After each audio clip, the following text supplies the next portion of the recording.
Hello students, I welcome you all to this learning session. I'm Yogita, our subject is psychiatry nursing and today we are going to study about behavioral therapy. Now, what do you mean by behavioral therapy? You will understand with the word itself to mold your behavior, you are giving certain therapy or treatment, then that is called behavioral therapy. Correct. Now here, therapist, one who is well trained in this procedure, taking all the measures, or he is developing a professional relationship with this patient to mold the behavior of his patient so that he will take all the measures to make the patient to understand about his behavior and consequence of his behavior. What do we believe? Like generally we have assumption that like behavior is learned. Okay, we develop a behavior based on the situations, based on our thinking and our absorption, like reasoning capacity. We will develop a behavior. Now we can change that behavior. We can change the maladaptive behavior in an acceptable way. Now mainly two conditions can be used. We can use like what is that classical condition model by Ivan Pavlos and operant conditioning model by B.F. Skinner. So these two conditions will help us how we can change the maladaptive behavior of a patient. That can be done because each behavior is learned. Now we can change the behavior of a person. A patient behavior can be changed. Now different techniques are used in this behavioral therapy. First, we are using systematic desensitization. Here, systematically, we are giving a stimulus to the patient so that person can able to express his feelings in that. Person is able to overcome in that. Now, mainly, three techniques are using in that. Three main steps. Relaxation training, hierarchy construction, and desensitization of stimuli. Relaxation technique. Now here first we will give all the relaxation measure to the patients. We already discussed the relaxation measures like progressive muscle relaxation, mental imaginary, yoga, physical exercise, deep breathing. So such a physical relaxation technique we will give to the patient so that patient can relax himself completely. Second step is hierarchy construction. Here we will ask the person to construct all his or list out all the factors which cause anxiety to him. Okay, in descending order, patient has to list all the factors which produce anxiety within the patient. Then third, systematic desensitization. Now here we will ask the person, like it may be a real or imaginary. We will make the person will introduce the person into an object which create stress or anxiety to the patient. And when the patient feel that stress, a patient will give a signal and we will stop that stimulus. Then we will allow the patient to relax. Now once the patient is relaxed, then again we will introduce the same stimulus. So this is the way patient is able to cope with that stressful stimulus. Okay, so in systematic desensitization we are using three steps: relaxation technique, hierarchy construction, and desensitization of stimuli. The second technique of behavioral therapy is flooding. Now here flooding means patient is directly exposed to the phobic stimulus. Okay, when person is getting that severe anxiety and fear, we will stop the stimulus. Then we'll allow the patient to take a breath, take a relaxation. Now again we'll introduce the patient into a phobic stimulus. Now gradually when we do that, patient get a confident to overcome with that fearful anxiety stimulus and he is able to change his behavior into a adaptive behavior. Okay, next is aversion therapy. Now aversion therapy means here pairing the stimulus, pairing the pleasant stimulus with unpleasant response, so that in absence of unpleasant response, the pleasant stimulus also become unpleasant because of its association. Now this technique is mainly used in like alcohol patient, substance abuse patient, or phobic paraphilias patient. Next is operant conditioning operant conditioning learning operant conditioning procedure for increasing adaptive behavior. Operant conditioning procedure to increase the adaptive behavior. In this, we are using certain techniques to improve the adaptive behavior of a patient. First, we can use positive reinforcement. Now, what is positive reinforcement? Here, we are giving some good rewards to the patient. So, because of that rewards, person is automatically developing a positive behavior. Whenever the patient does some good deed, yeah, whenever they meet the good behavior, whenever they exhibit right responsibilities, we are awarding them with certain rewards. Now, these rewards, like we can give food, some gift, some kind of recreation activity, we are giving some free time to the patient. So all these things, a small happiness which will make the person to develop good positive behavior. Then token economy. This technique is used like whenever patient is achieved good behavior, we are offering a rewards to them in the form of token economy. Now this is gradually collected, but later patient can exchange with that. Okay, whenever a small reward they receive, they can collect it. This is called token economy, and at the end, whenever they want, they can exchange that into a big reward. Like they can exchange these small rewards together for one specific privilege or facilities. Okay, this technique is mainly used to increase the positive behavior in client.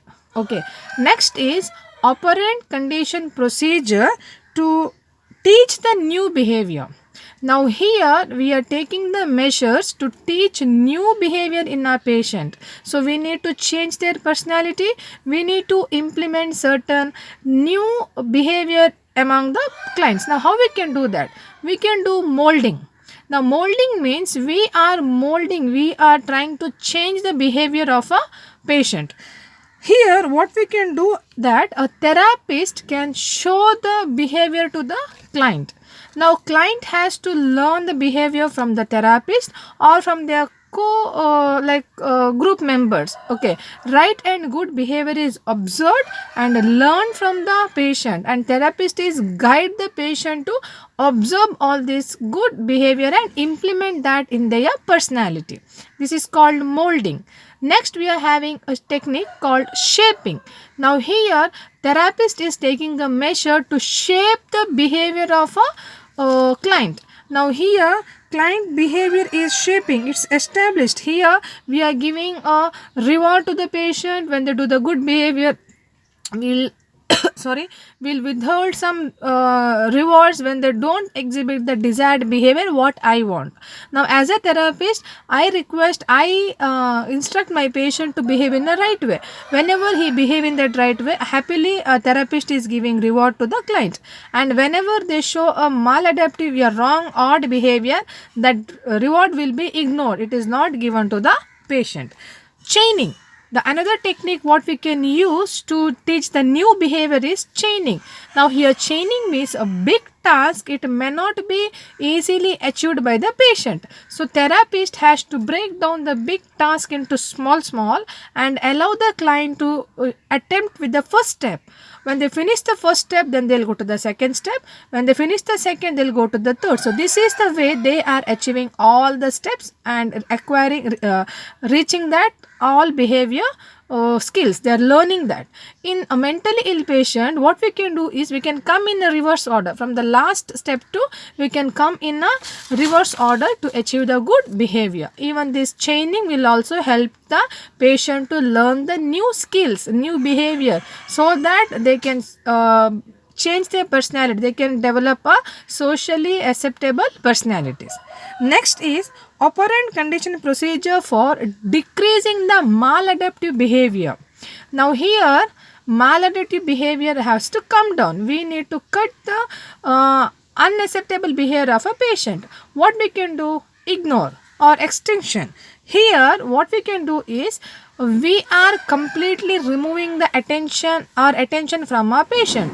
If a patient do not behave properly, if they show any odd behavior, we don't look at the patient. We are not giving any concentration to our patient. So we are ignoring the patient, we are not giving any reward to them. So this is the way.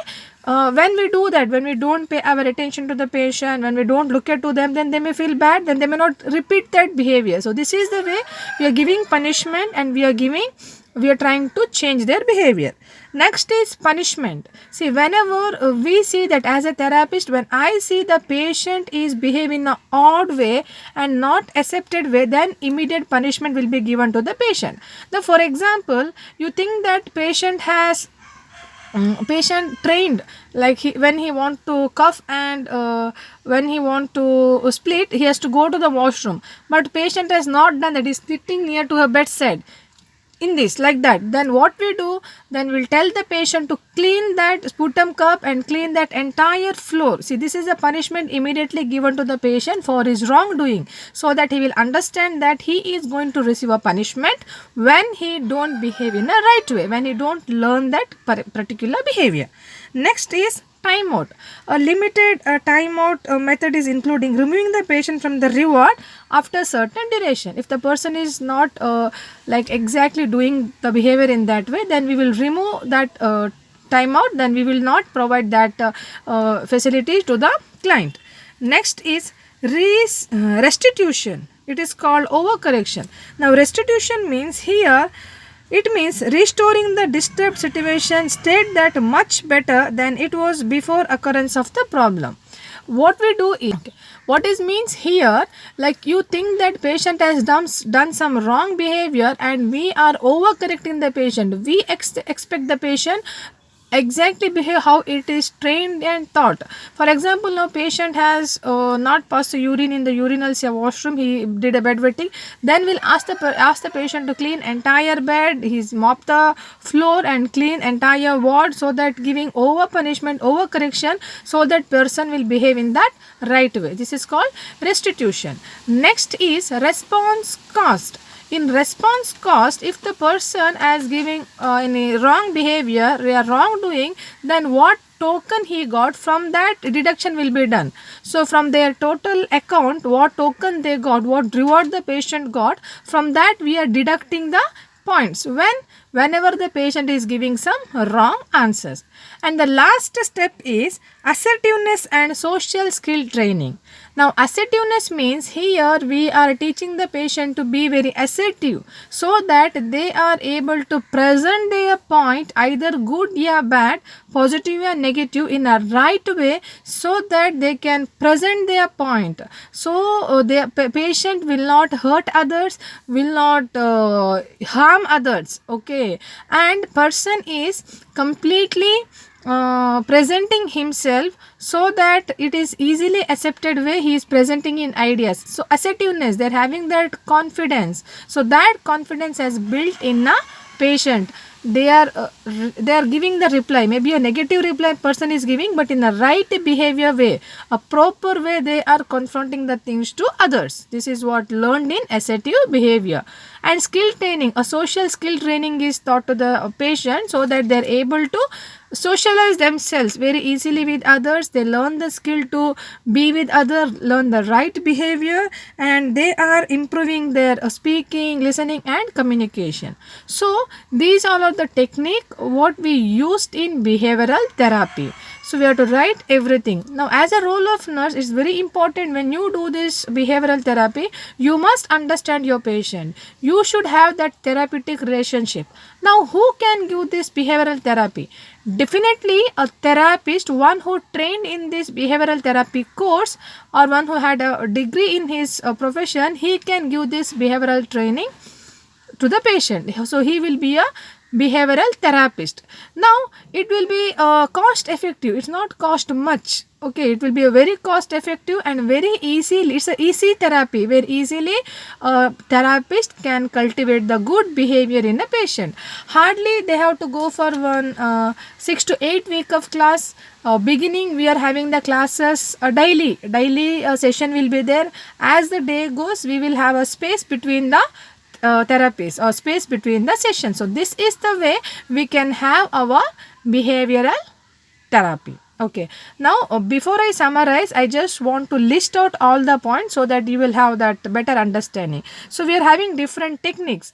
systematic desensitization. Under that we are having a steps. Under that we are having a steps: relaxation therapy, relaxation technique, hierarchy construction, desensitization of stimulus. The second technique is flooding. Third technique is aversion therapy. Fourth is apparent condition procedure to increase the adaptive behavior. In that we are having positive reinforcement and token economy. Fifth technique is apparent condition procedure to teach new behavior. In that we are using molding, shaping, chaining. Three technique we are using. And in sixth technique, apparent condition procedure for decreasing the maladaptive behavior. In that we are using ignoring, extension, punishment, time out, restitution and response cost. The seventh step is assertive training and social skill training. I hope you understood. Please read the text. Please go through it once again so that you will have a better understanding and you can write your answer nicely in your exams. I'll take some new topic in other class. Until then, take care of yourself. Thank you all. Bye.